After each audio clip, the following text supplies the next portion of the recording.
Assalamualaikum warahmatullahi wabarakatuh.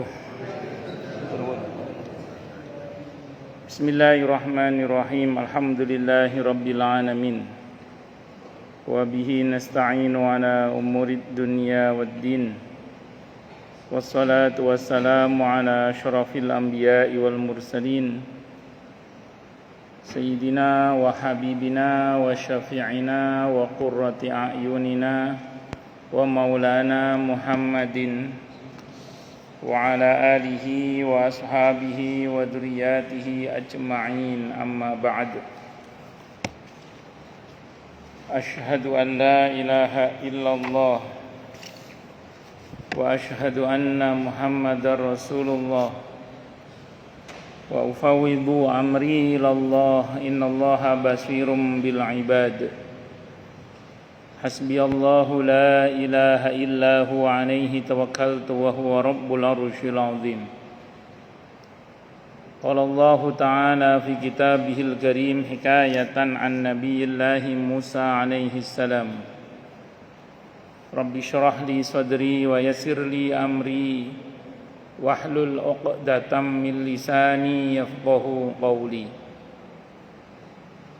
Para alim, para asatidah, para bapak dan ibu sekalian, hafizani wa hafizakumullah, bil khusus segenap pengurus Masjid Al-Furqan Jatiunggul yang semoga pengurusnya dan jamaahnya selalu dalam naungan rahmat, barokah, perlindungan serta bimbingan Allah Subhanahu wa ta'ala. Amin Allahumma amin insyaallah. Allahumma inna nas'aluka ilman nafi'a wa rizqan tayyiba wa amalan mutaqabbala wa fatahallahu lana futuhal arifin.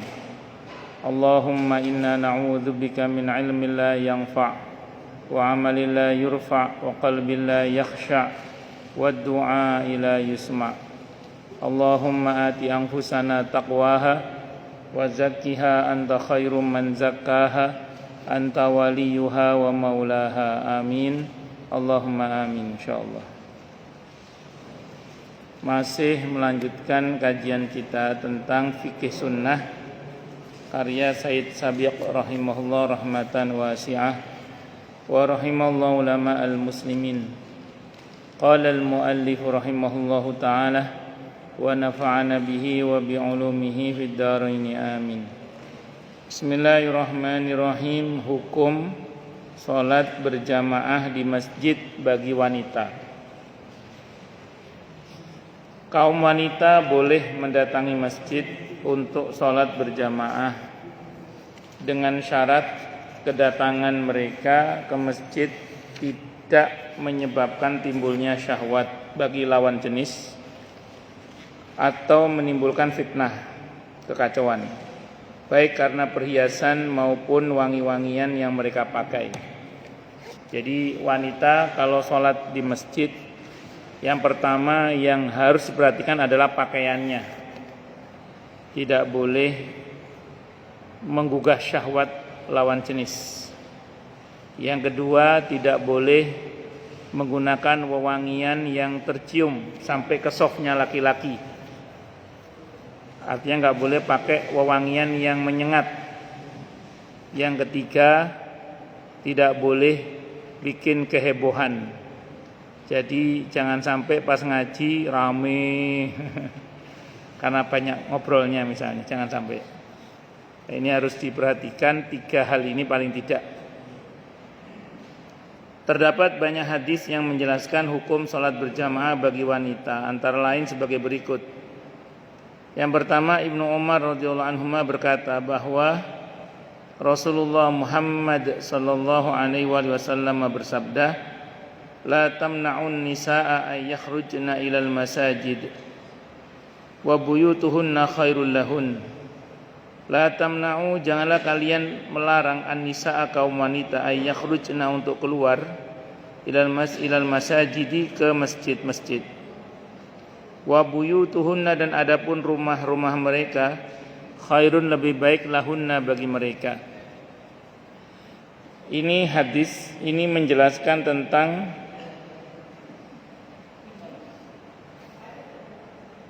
Hadisnya riwayat Abi Dawud ya.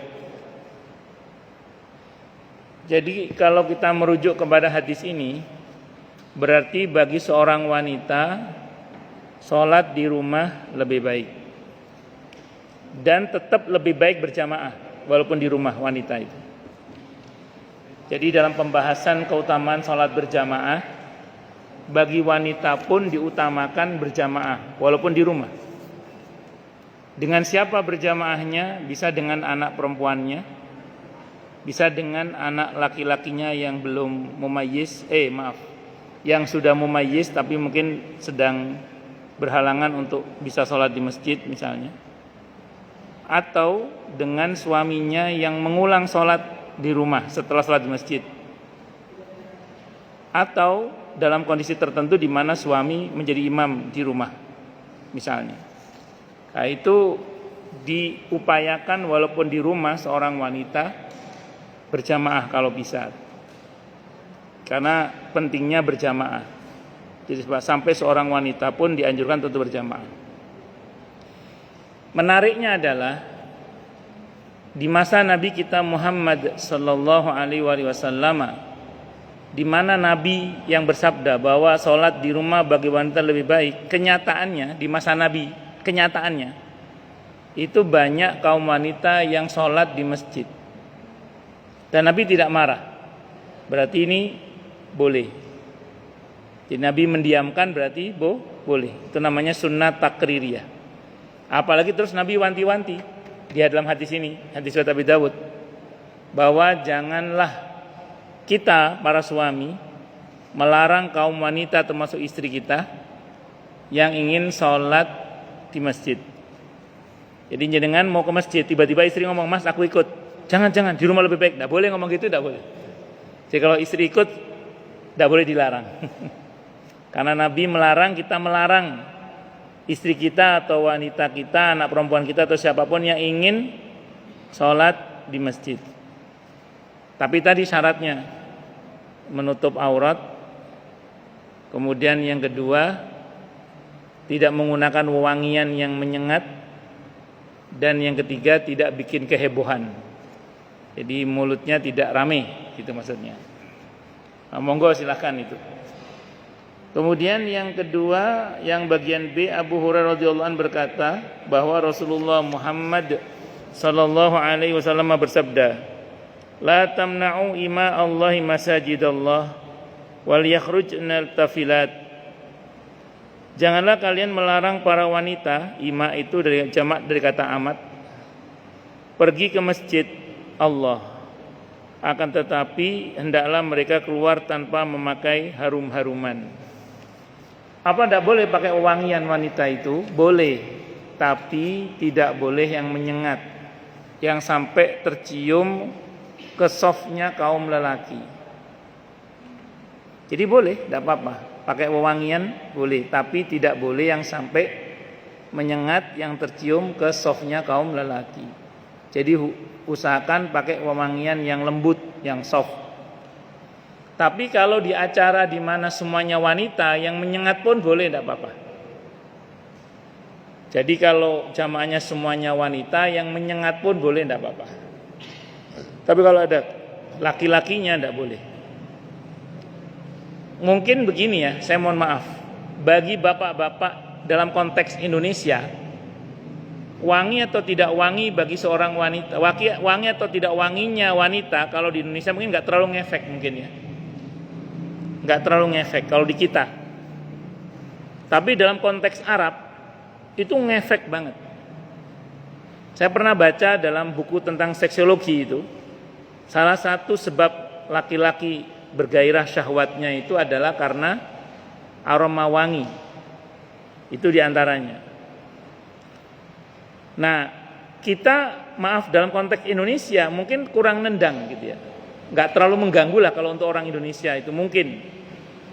Kenapa? Karena kita makannya ongol-ongol. Kita makannya lontong. Kita makannya nogosari. Kita makannya nasi uduk.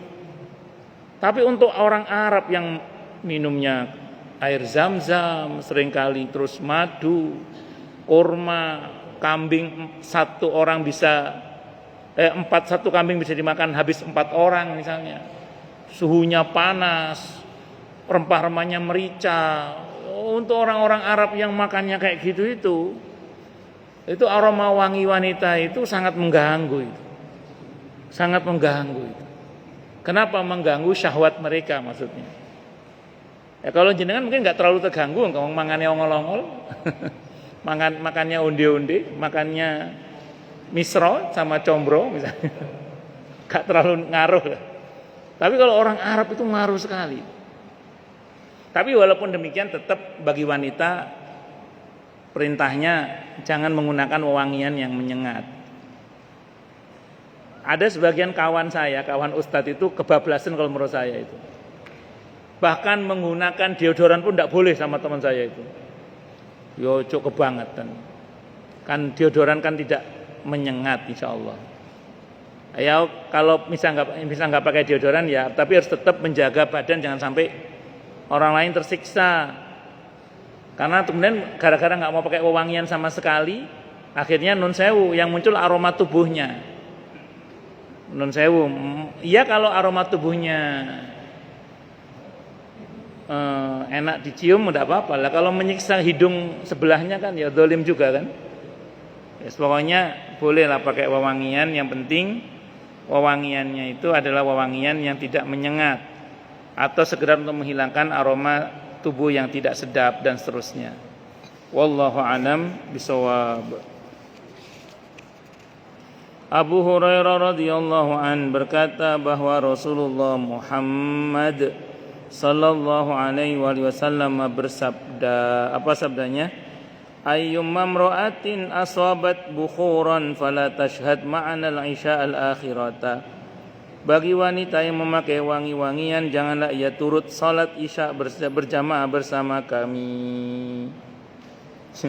Ya karena kan waktu isya sebelum tengah malam itu kan kadang lagi naik-naiknya libido itu.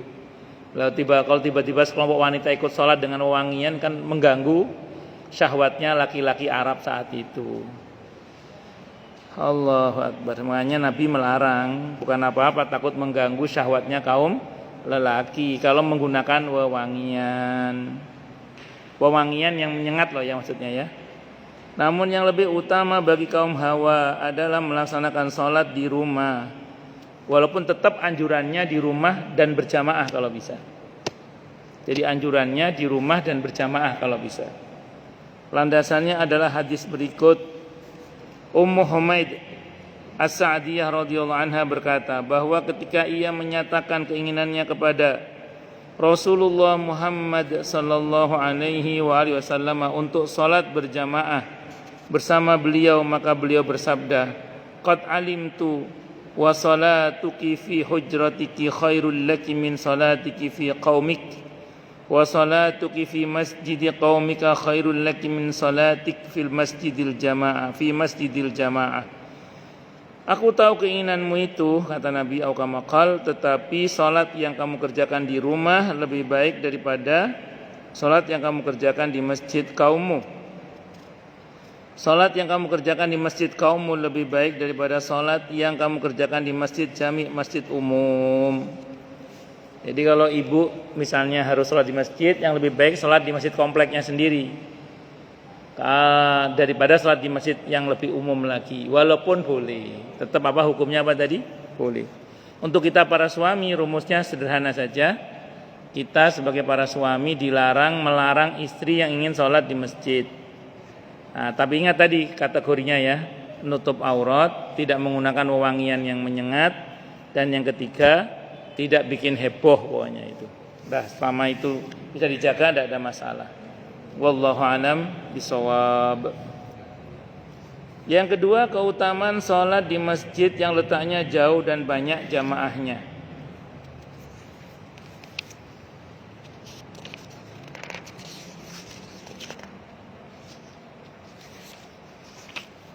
Bagi umat Islam disunahkan untuk melaksanakan salat berjamaah di masjid yang letaknya lebih jauh dari rumah mereka dan jumlah jamaahnya lebih banyak. Dengan catatan, tunggu dulu ya, dengan catatan jamaahnya lebih banyak. Biasanya ini muncul problem.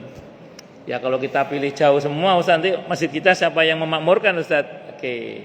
Berarti pendekatnya fiqh dakwah. Kalau fiqh dakwah ingin menghidupkan amal makomi, ingin menghidupkan lingkungan, itu tetap sependek yang saya pahami lebih utama di masjid setempat dalam konteks fiqh dakwah.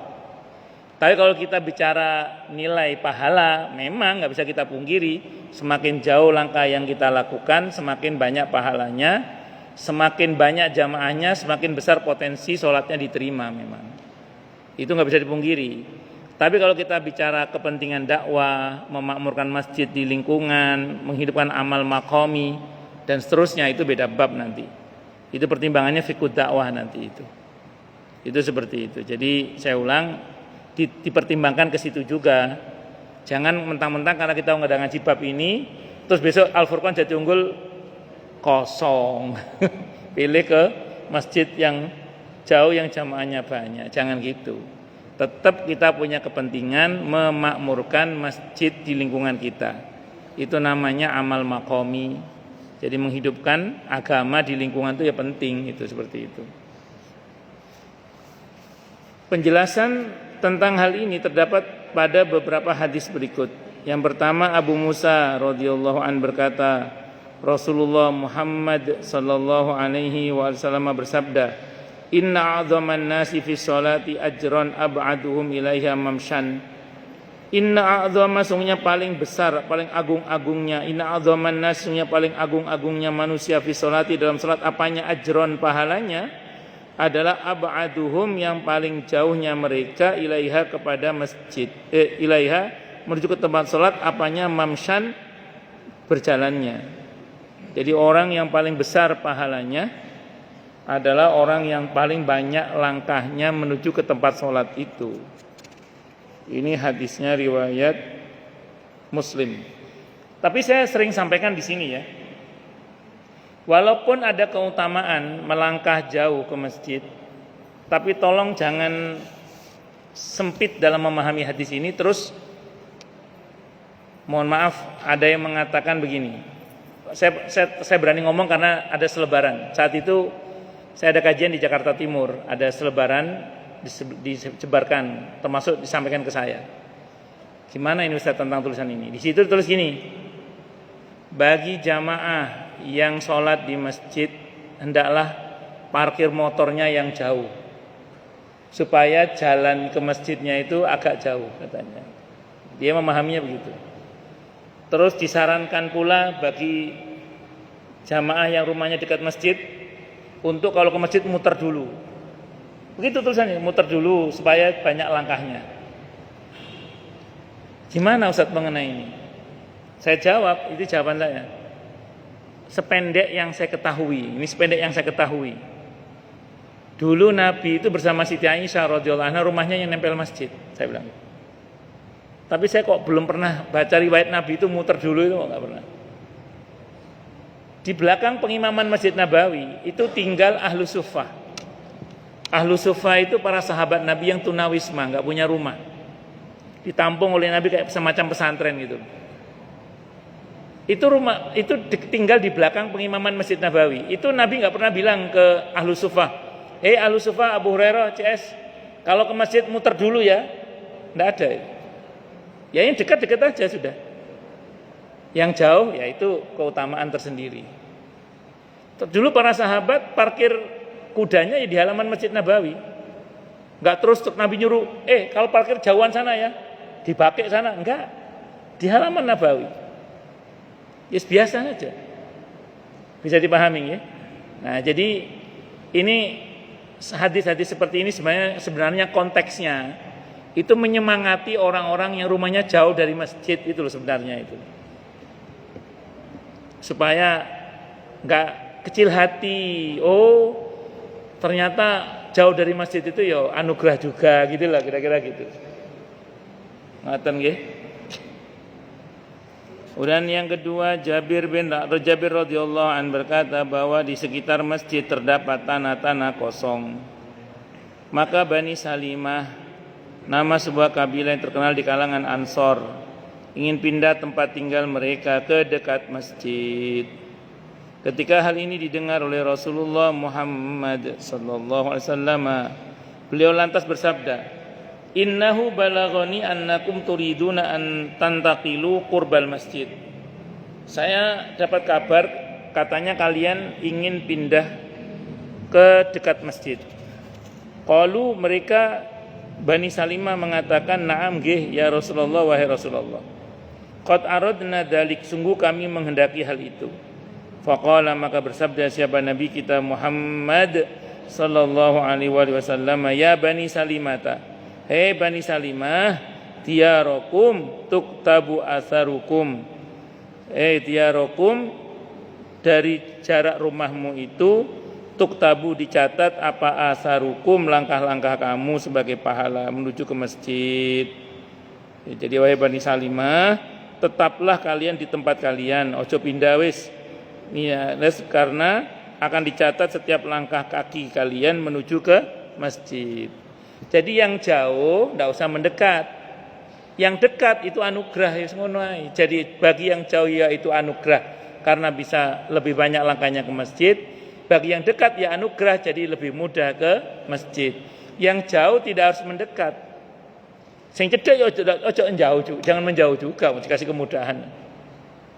Nah, jadi kembali kepada anugerah Allah di pada masing-masingnya. Ngoten nggih. Nah, sebenarnya gini juga.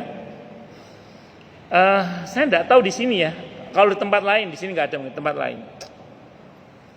Itu kadang yang rajin ke masjid itu malah yang jauh dari masjid. Yang di dekat masjid malah nggak ke masjid kadang itu. Kadang di sini nggak ada tempat lain gitu. Tempat lain gitu. Di sini nggak ada tempat lain gitu. Jadi saya ulang ya, kadang justru yang rajin ke masjid itu yang jauh dari masjid, itu loh. Yang dekat dengan masjid malah kadang enggak ke masjid, kadang. Di sini enggak ada tempat lain. Terus begitu. Saya sering cerita mungkin di sini. Itu orang Saudi enggak semuanya haji loh, orang Islamnya itu. Tidak sedikit orang Saudi sampai meninggal itu enggak haji. Wong pas musim haji mereka malah keluar ke Bahrain kadang. Kalau tanya 5 lam tahuj, kenapa kamu tidak haji? Khauf maut, takut mati gitu. Kowe ini sing adoh wani bayar ratusan juta demi berangkat tahun iki. Sana yang dekat malah tidak mau berhaji. Itu nyata itu. Umi Kulsum itu penyanyi terkenal di Mesir. Mesir ke Saudi itu naik kapal laut sampai. Ya kita juga sampai teman 6 bulan. Kalau beliau kan cuma berapa jam gitu. Itu sampai meninggal nggak haji, cuma umroh. Allahu Akbar. Dan banyak. Makanya saya ulang, bersyukurlah pada Allah yang dianugerahi oleh Allah. Mau dekat, mau jauh, tapi hatinya terpaut dengan masjid. Selalu kangen dengan masjid. Allahu Akbar. Semoga kita termasuk dalam kategori orang-orang hamba-hamba Allah yang hatinya terpaut dengan masjid. Amin Allahumma amin insyaallah. Untuk beribadah kepada Allah. Berikutnya Ubay bin Ka'ab radhiyallahu anhu berkata bahwa Rasulullah Muhammad sallallahu alaihi wasallam bersabda, "Shalatul rajuli ma'ar rajul." Salatnya seorang lelaki bersama lelaki yang lain, azka min salatihi, azka lebih utama min salati daripada salatnya lelaki tadi wahdahu sendiri. Wa salatuhu, dan salatnya seorang lelaki ma'ar rajul yang bersama dengan dua orang lelaki, azka lebih utama min salatihi, dan salatnya lelaki tersebut ma'ar rajuli bersama satu orang lelaki. Wa ma kanu aktsaru, dan tiadalah mereka lebih aksaru, wa ma kanu, dan tiadalah mereka aksaru lebih banyak, fa wa ahabbu ilallahi ta'ala, maka hal itu lebih Allah sukai. Jadi semakin banyak jamaahnya semakin Allah sukai. Hadisnya riwayat Abi Dawud. Jadi semakin banyak jamaahnya semakin Allah sukai. Salat sendiri Allah terima, tapi jamaah lebih baik dengan satu orang. Dengan dua orang lebih baik, dengan lebih banyak lebih baik. Semakin banyak jamaahnya semakin lebih baik. Tapi ingat tadi loh ya, jangan gara-gara riwayat ini terus nanti semuanya enggak di Masjid Al-Furqan. Jangan, tetap kita punya kepentingan memakmurkan masjid lingkungan dalam konteks dakwah, dalam konteks amal makomi, ya, menghidupkan dakwah Islamiyah di sekitar lingkungan kita. Berikutnya, pergi ke masjid tanpa terburu-buru. Segera iya, tergesa-gesa jangan. Mensegerakan sholat barokah, tergesa-gesa sholat bisa celaka. Termasuk berangkatnya. Berangkat ke masjid segera, nggak apa-apa. Tergesa-gesa jangan. Sholat, mensegerakan sholat betul, tergesa-gesa sholat nggak betul. Mensegerakan sholat maksudnya segera melaksanakan sholat maksudnya gitu. Nah, tergesa-gesa sholat nggak tumak nina berarti kan. Bisa celaka. Jadi mensegerakan sholat barokah, tergesa-gesa sholat bisa celaka. Makanya dulu Abdullah bin Umar radhiyallahu anhu, dan satu riwayat di sini insyaallah kita nanti ketemu. Walaupun sudah iqomah sekalipun kata Nabi tenang, nggak usah buru-buru, tenang saja. Pertama kita udah niat kita itu sudah dapat pahala jamaah sekali utuh kita itu. Kok sampai di masjid habis jamaahnya, ya sudah kita sholat sendiri atau ngikut makmum masbuk atau bikin jamaah baru kloter kedua, tidak ada masalah. Kalau memang mungkin itu seperti itu. Allahu Akbar. Ketika berangkat ke masjid untuk melaksanakan sholat berjamaah, disunahkan baginya untuk selalu bersikap tenang dan tidak terburu-buru. Segera tapi tidak tergesa-gesa, bahkan hukumnya makruh jika berangkat ke masjid dalam keadaan buru-buru dan tergesa-gesa. Sebab seseorang yang berniat pergi ke masjid untuk melaksanakan sholat, maka ia sudah dianggap dalam keadaan sholat. Makanya jangan terburu-buru, jangan tergesa-gesa, jangan kesusu, jangan kesikut. Berikut ini hadis-hadis yang memerintahkan bersikap tenang dan tidak tergesa-gesa. Ketika hendak berangkat ke masjid untuk melaksanakan sholat berjamaah, satu hadisnya adalah hadis Ibnu Qatadah. Ibnu Qatadah berkata, suatu ketika kami sholat bersama Nabi kita Muhammad sallallahu alaihi wasallam. Tiba-tiba beliau mendengar orang-orang gaduh di barisan belakang. Maka selesai sholat beliau bersabda, "Ma sya'nukum? Ada apa dengan kalian?" Qalu, mereka menjawab, "Ista'jalna ila shalah." Kami tergesa-gesa menuju ke sholat ya Rasulullah. Kami tergesa-gesa menuju ke sholat agar supaya mendapatkan sholat jamaah maksudnya. Qala, Nabi bersabda, "Fala taf'alu, jangan cung. Idza ataitumus sholata fa'alaikumus sakinah." Apabila kalian mendatangi salat berjamaah maksudnya, maka fa'alaikumus sakinah. Maka kalian harus tenang, jangan terburu-buru. Fama adraktum fasallu. Maka apapun yang kamu dapati, maka salatlah kalian. Jadi salatlah sedapatnya gitu maksudnya. Wa ma fatakum fa'atimmu. Adapun rakaat yang tertinggal maka sempurnakanlah. Ya masuk enggak apa-apa. Kalau dapat sempurna ya alhamdulillah gitu. Bahkan andaikan kehilangan jamaah pun insyaallah tetap dapat pahala jamaah karena sudah niat berjamaah. Hadisnya riwayat Al-Bukhari. Kemudian yang kedua, Abu Hurairah radhiyallahu anhu berkata bahwa Rasulullah Muhammad sallallahu alaihi wasallam bersabda, "Idza sami'tumul iqamata, maka apabila engkau mendengar iqamah, famshu, maka berjalanlah ila salati, menuju ke tempat salat. Wa alaikum, dan sementara kalian wa alaikum, atas kalian as-sakinatu, tenang, kalian harus tenang maksudnya. Wal waqaru, dan jangan tergesa-gesa. Jadi tenang dan jangan tergesa-gesa. Wala tusri'u, dan janganlah kalian bercepat-cepat atau jangan bergegas, jangan tergesa-gesa. Fama adraktum fasallu wa ma fatakum faatimu. Adapun rakaat maka salatlah kalian sedapatnya dengan berjamaah. Adapun rakaat yang tertinggal maka sempurnakanlah. Bisa oleh-oleh ya. Hukum imam yang meringankan salat. Meringankan salat maksudnya mempercepat salat maksudnya. Bukan meringankan salat berarti mengentengkan, bukan maksudnya. Salatnya tadinya mau dilamakan jadi dipercepat. Disunahkan bagi imam untuk meringankan atau memendekkan salat yang dilaksanakannya bersama makmum. Ada banyak hadis yang menjelaskan tentang hal ini, di antaranya sebagai berikut. Jadi gini, imam itu harus bijaksana dan bijaksini, itu imam. Jadi imam itu harus bijaksana dan bijaksini, imam itu. Makanya setiap masjid idealnya ada imam tetapnya. Karena imam tetap itu yang tahu kebutuhan masjid itu, kebutuhan jamaah masjid itu. Karena faktanya ada beberapa masjid itu tempat transit.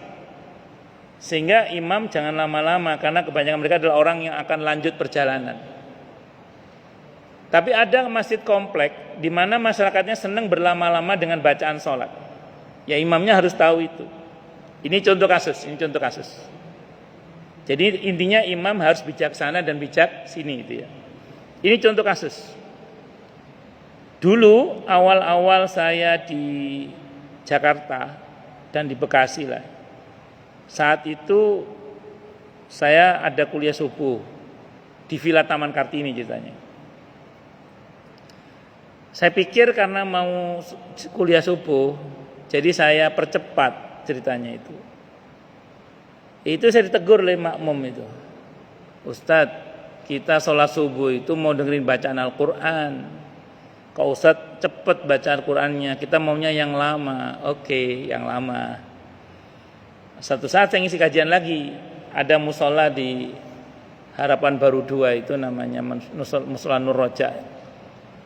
Saat itu mau kajian maghrib kitanya, habis maghrib kajian. Kitanya. Karena saya ditegur kemarin kependekan, kali ini saya panjangkan surahnya. Sholat maghrib tapi saya panjangkan surah karena ingat orang kemarin negur saya suruh panjangan. Saya anggap ini musola sama aja. Begitu selesai sholat ditegur lagi saya sama orang. Ustadz, kita ini mau ngaji, jangan lama-lama sholatnya lah kan. Kenapa begitu? Karena saya bukan imam tetap di situ. Makanya harusnya imam tetap yang jadi imam kan, supaya ngerti kebutuhan jamaah. Paham ya? Nah, seperti kasus di bandara. Itu harusnya kalau imam masjid bandara yang asli, dia tahu kebutuhan orang di situ kan. Maka dia nggak akan berlama-lama jadi imam. Suatu saat imam dadaan itu lama sholatnya. Ada jamaah saya pesawatnya sudah harus masuk gitu. Karena sholatnya lama akhirnya ketinggalan pesawat gitu. Pas cerita ke saya bilang, Pak, kalau imamnya kelamaan, Bapak mufaroko, sholat sendiri nggak apa-apa. Memisahkan dari jamaah, karena Bapak kalau nggak tinggal pesawat. Ya untungnya dia pejabat, jadi orang penting lah. Yang ya lewat beli lagi gitu aja. Tinggal telepon perusahaannya, suruh belikan tiket itu jadi lagi. Ya wis, ya alhamdulillah sugih. Cuma kalau orang yang nggak punya duit kan ya kasihan. Makanya imam itu harus bijaksana dan bijak sini itu. Nah, di mana kita makanya idealnya masjid itu ada imam aslinya, imam setempatnya. Biasanya kan ada piketnya itu. Imam-imam yang ditugaskan itu adalah imam-imam yang sudah paham betul tentang keadaan masyarakat di Jatiunggul. Misalnya imam sholat subuh di hari-hari kerja, tentu jangan sepanjang kalau di hari Sabtu dan Ahad misalnya atau tanggal merah. Karena kan sebagian jamaah mau kerja, sebagian mungkin mau sekolah, sebagian mungkin mau ngantar anaknya sekolah atau apa. Itu sebenarnya imam itu harus bijaksana dan bijaksini. Tapi seandainya panjenengan berhadapan dengan imam yang nggak tahu kondisi makmum tadi sehingga lama sholatnya, sementara Anda mau ada hajat, boleh munfarid, tidak apa-apa. Memisahkan diri dari jamaah dalam arti niat, ya Allah saya pisah dari imam, saya mau sholat sendiri. Karena saya mau menyelesaikan sholat saya sendiri dalam hati niat gitu, udah sholat sendiri selesai duluan tidak apa-apa. Memang ini nggak populer, tapi di fikih itu populer. Di kalangan awam tidak populer, maksudnya dari kalangan orang yang berilmu tahu ini memang diperlukan kondisi seperti itu. Itu seperti itu. Allahu Akbar. Disunnahkan tadi yang pertama, Abu Hurairah radhiyallahu anhu berkata bahwa Nabi kita Muhammad sallallahu alaihi wasallam bersabda, "Idza shalla ahadukum, apabila salat siapa ahadukum salah seorang di antara kalian linnasi untuk manusia jadi imam maksudnya, falyukhaffif maka adalah dia memendekkan atau meringankan salatnya, jangan panjang-panjang. Fa inna fi maka sungguhnya di tengah-tengah orang yang salat itu makmumnya masih ad-dhaif, ada orang yang lemah, wasaqim ada orang yang sakit, wal kabir ada orang tua. Wa idza shalla li nafsi dan apabila dia salat untuk dirinya sendiri, enggak sedang jamaah, maka fal yutawil sedang tidak jadi imam maksudnya, fal yutawil maka silakan dia memanjangkan salatnya masya'a sakarpe semaunya dia. Ini hadisnya riwayat Al-Bukhari. Sahabat Anas bin Malik radhiyallahu an berkata bahwa Nabi kita Muhammad sallallahu alaihi wasallam bersabda, "Inni sungguhnya aku la adkhulu, pastilah aku masuk fi salati dalam salat. Wa ana uridu dan sementara aku ingin itolatahu memanjangkan salat. Fasma'u buka as-sabi." Kata Nabi, maka aku mendengar tangisan seorang anak kecil. Fatajawwazu fi salati, maka aku pun memendekkan salatku. Mimma a'lamu min shiddati wajdi ummihi min bukaihi, karena aku tahu bagaimana perasaan ibunya karena tangisan anak itu. Hadisnya riwayat Al-Bukhari. Hadis Bukhari. Ini yang saya mau terangkan ini. Nabi itu sholat, di tengah-tengah sholat ada anak kecil yang nangis, Nabi percepat sholatnya. Setelah itu Nabi itu nggak pernah pidato gini, "Bu, lain kali kalau bawa anak ke masjid dijaga anaknya, jangan sampai ganggu orang lain, kalau enggak ibu yang dosa loh ya." Nabi nggak pernah berkata begitu. Nabi tidak pernah berkata kepada Sayyidina Ali bin Abi Thalib radhiyallahu anhu ketika Nabi khutbah, tiba-tiba Sayyidina Hasan, Sayyidina Husain radhiyallahu anhu masuk ke masjid berjalan tertati-tati, Nabi turun dari mimbar digendong terus dibawa ke atas mimbar sambil Nabi berkata, "Innama amwalukum wa auladukum fitnah," kata Nabi. Tapi Nabi tidak kemudian mencela, memarahi Sayyidina Ali, "Li, anakmu kalau ke masjid dijaga dong, kalau enggak kamu dosa loh." Enggak. Nabi enggak pernah berkata begitu. Nabi tidak pernah berkata ketika cucunya misalnya menaiki beliau saat sholat, terus ini ya apa sih bapak ini kok? Enggak, Nabi enggak pernah berkata begitu. Nabi nggak pernah galak kepada anak-anak yang datang ke masjid, walaupun sebagian mereka mungkin berbuat seperti tadi, nangis atau berjalan di tengah-tengah jamaah dan seterusnya. Saya mau terangkan dulu gini, ada sebagian orang itu berkata begini, kita nggak khusyuk gara-gara banyak anak-anak yang ramai. Padahal nggak ada anak-anak pun banyak orang yang nggak khusyuk. Paham nggak? Banyak orang yang berkata, saya nggak khusyuk gara-gara banyak anak-anak yang ramai. Padahal tanpa ada anak-anak yang ramai pun banyak orang yang nggak khusyuk juga. Coba monggo ngakulah dalam hati. Coba, ketika anak-anak nggak ada, apakah semua kita khusyuk? Terus ketika ada anak-anak, terus anak-anak yang salahkan gara-gara anak saya nggak khusyuk. Padahal nggak ada anak-anak pun kita juga nggak khusyuk padahal. Terus gimana Ustadz? Ini jalan tengahnya memang dulu itu kayak Imam Malik ya, itu berijtihad beliau itu. Oke, anak-anak tetap boleh di masjid, tapi supaya tertib diselang-seling dulu itu softnya itu.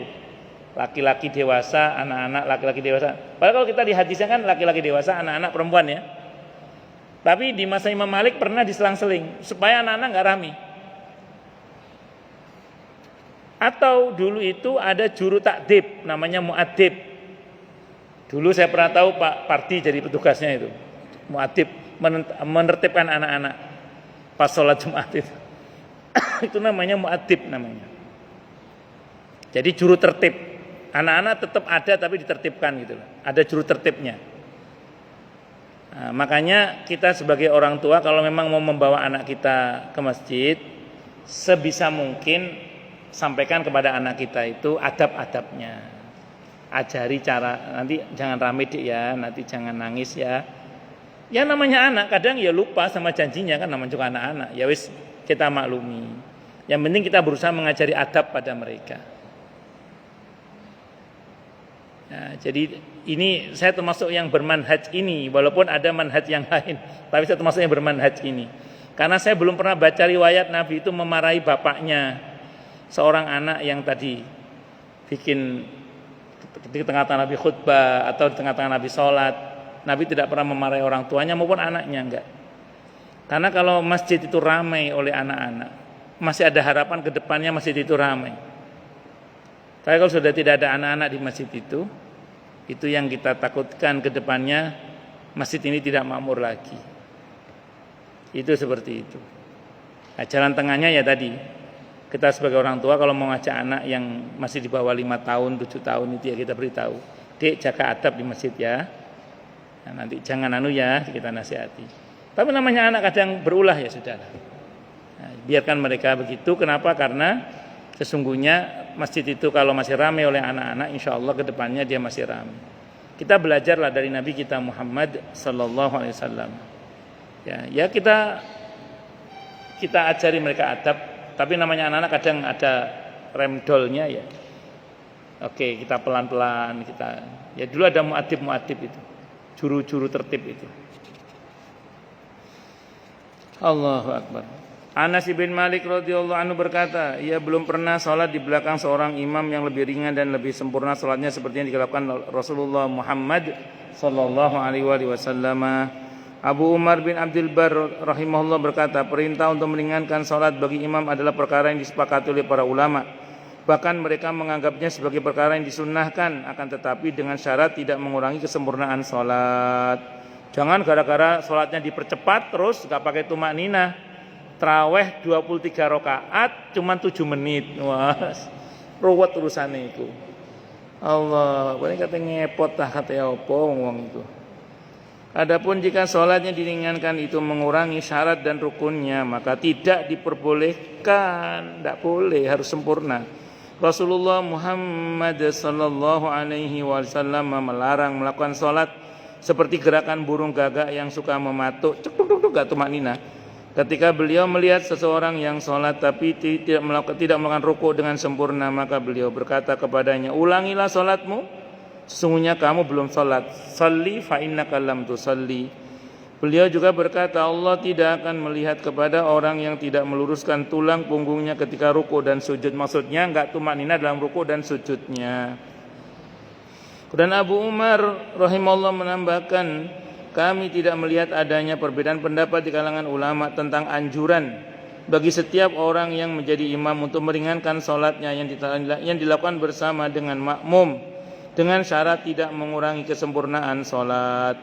Umar radhiyallahu anhu berkata, janganlah kalian membuat Allah murka kepada hambanya, yakni salah seorang dari kalian memanjangkan sholatnya sehingga makmum yang berada di belakangnya merasa keberatan. Wallahu a'lam bishawab. Jadi kalau sengaja memanjangkan sholat sampai makmum gelisah karenanya, itu malah enggak bagus, menyalahi adab di dalam berjamaah, seperti yang terjadi pada sahabat Anas bin Malik radhiyallahu anhu yang pernah saya ceritakan, hadisnya Sahih Muslim. Beliau pernah menjadi imam sholat bagi satu kaum. Rakaat pertama surah Al-Baqarah babat habis. Akhirnya ada beberapa laki-laki yang mungfarid, memisahkan diri dari jamaah, sholat sendiri, selesai duluan. Dilaporkan kepada sahabat Mu'ad bin Jabal radhiyallahu anhu bahwa ada sebagian kaum laki-laki yang selesai duluan. Mu'ad marah dengan mengatakan, itu yang selesai duluan munafik itu.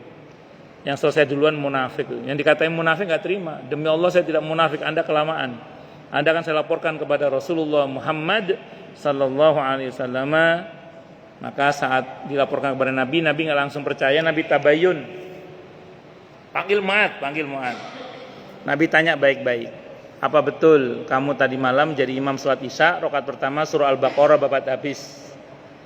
Aukamakol kata sahabat Mu'ad, benar ya Rasulullah. Nah, begitu jelas di mana harus marah, di situ Nabi marah. Begitu jelas di mana harus marah, di situ beliau marah. Apakah kamu akan membuat kekacauan dalam agama ini wahai Mu'ad? Kok enggak surah Sabbihisma rabbikal a'la? Kok Al-Baqarah kok enggak surah Sabbihisma rabbikal a'la? Nabi marahnya fokus. Di belakang kamu itu Mu'ad ada orang sakit, ada orang tua, ada yang punya hajat, ada yang punya anak kecil. Aukamakol. Terus kalau kamu lama, marahnya ngasih solusi juga. Kalau kamu mau lama wahai Mu'ad, kerjakan saat kamu sholat sendiri. Nah, jadi termasuk zalim kalau kita dengan sengaja memanjangkan bacaan, padahal kita tahu di belakang kita makmumnya sebagian ada hajat untuk bersegera karena ya tadi sebagian mereka pekerja, sebagian mereka orang yang akan melanjutkan perjalanan, sebagian mereka ada punya anak kecil, ada yang sakit, ada orang tua dan seterusnya.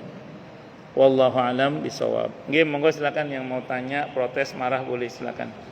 Nggih, monggo Pak. Waalaikumsalam warahmatullahi wabarakatuh.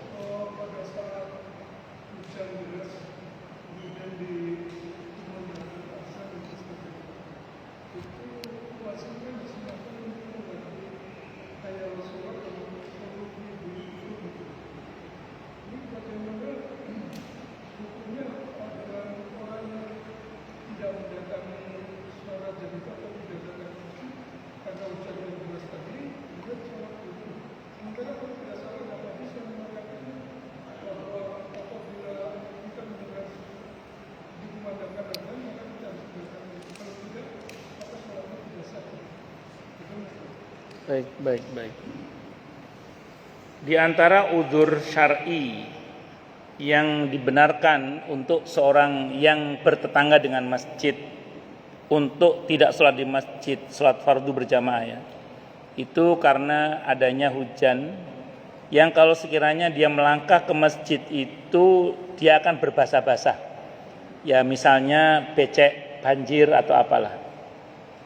Nah, dalam hal ini sebenarnya muadzin kalau kondisi hujan lebat itu adzannya adalah ketika hayya 'alas shalah, hayya 'alal falah itu diganti sallu ayyuhan nasu fi buyutikum, itu sunnahnya sebenarnya. Jadi sallu ayyuhan nasu fi buyutikum, itu sunnahnya sebenarnya. Cuman di kita kan bukan jarang, mungkin hampir tidak pernah ada di kita ini.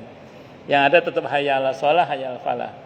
Ya walaupun muadzin tetap teriak hayya 'alas shalah, falah, tetap yang berlaku keringanannya, Pak. Jadi kalau Bapak misalnya berusaha untuk tetap sampai ke masjid, silakan, tidak ada masalah.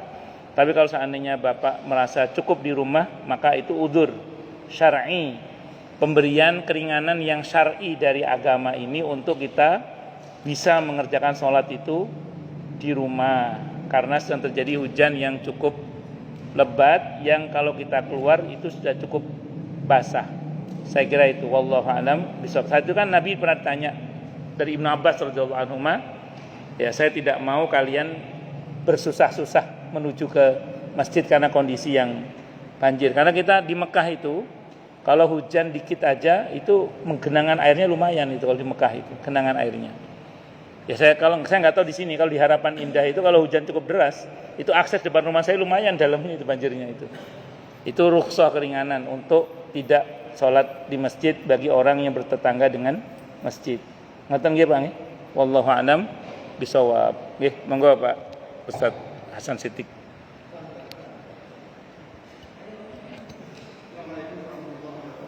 Waalaikumsalam warahmatullahi wabarakatuh.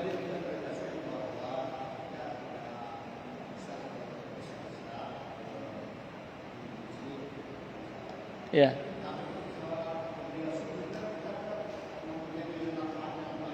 Nggih.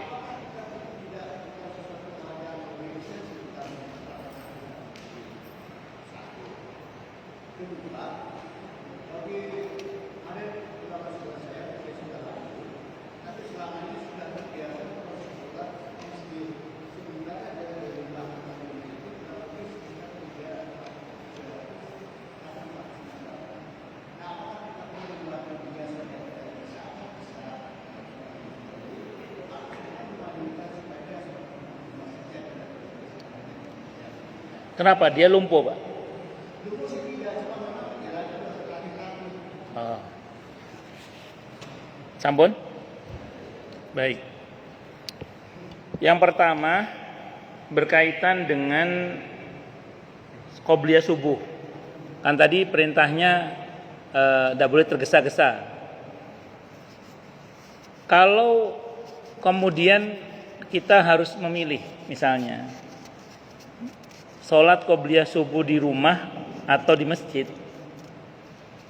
dan sekiranya kita nanti tidak ngerjakan di rumah, ada kemungkinan kita takutnya tergesa-gesa sholat di masjid, kemudian qobliyah subuh di masjid takutnya nanti nggak dapat juga. Maka saran saya, pertama kerjakan qobliyah subuh di rumah saja. Kalau rumah kita dekat dengan masjid, sehingga nanti kita ke masjid nggak usah terburu-buru karena udah qobliyah subuh. Atau tetap berangkat ke masjid dengan tenang, kerjakan qobliyah subuh di masjid kalau memungkinkan. Kalau tidak memungkinkan, kerjakan setelah sholat subuh kalau terpaksa. Nah, jadi itu namanya mengqadha qobliyah subuh. Nah, kalau saya sarankan sih di rumah saja qobliyah subuhnya, kalau rumahnya tidak terlalu jauh dengan masjid. Nah, nanti masjidnya biar lebih tenang. Kecuali jenengan mengejar keutamaan takbiratul ihram bersama dengan imam, mau target arba'in, nah, monggo silakan kalau itu. Tapi dalam konteks di mana kemudian kita tidak mau tergesa-gesa, kerjakan qobliyah subuh di masjid. Kalau rumahnya agak jauh dari masjid, kalau sekiranya kita juga nggak mau terburu-buru dan kemudian nanti tetap dapat rakaat pertama dengan takbiratul ihram bersama imam, itu qobliyah subuh bisa dikerjakan di atas kendaraan kalau mau. Yang sekiranya cukup untuk 2 rakaat perjalanan dari rumah ke masjid, silakan aja. Itu yang pertama. Karena sholat sunnah itu boleh di atas kendaraan. Nanti bisa dibaca sababun nuzul surah Al-Baqarah 115. Itu Nabi ngerjakan sholat sunnah dalam perjalanan dari Mekah ke Madinah. Berarti Nabi membelakangi Ka'bah. Beliau sholat di atas ontanya, kata Abdullah bin Umar radhiyallahu anhu, dan beliau ruku dan sujudnya, posisi sujudnya lebih rendah daripada rukuknya dan cepat beliau sholatnya. Nah, jadi nggak ada masalah kalau untuk sholat sunnah di atas kendaraan boleh, kalau bisa. Kalau nggak bisa ya jangan dilakukan, nanti takutnya malah jatuh. Nah, itu yang pertama. Nah, kemudian yang kedua berkenaan dengan orang yang sampun sepuh, sudah tua gitu nggih. Jalannya tertatih-tatih. Rumah ke masjid kira-kira 300 atau 400 meter. Enggak terlalu jauh ya kalau segitu ya. Jauh nang mboten segitu itu. Kalau yang masih muda sih enggak jauh, tapi kalau yang udah tua jauh enggak itu. Anjurannya gini, Pak. Anjurannya, kalau yang bersangkutan masih cukup punya kemampuan untuk ke masjid, walaupun tertatih-tatih, perintahnya sih tetap ke masjid. Sebagaimana sahabat Abdullah ibnu Ummi Maktum, nun sewu beliau malah buta, nggak punya penuntun, itu aja oleh Nabi masih diperintah untuk ke masjid karena masih mungkin untuk ke masjid. Nah, jadi kalau sekiranya memang masih mungkin untuk dia ke masjid, tentu ke masjid itu jauh lebih utama daripada kalau dia di rumah saja. Saya kira itu, Pak. Wallahu a'lam bishawab. Kecuali memang ada udzur, betul-betul nggak bisa jalan misalnya, ya itu beda bab nanti. Wallahu a'lam bishawab. Iya, monggo, Pak. Waalaikumsalam warahmatullahi wabarakatuh.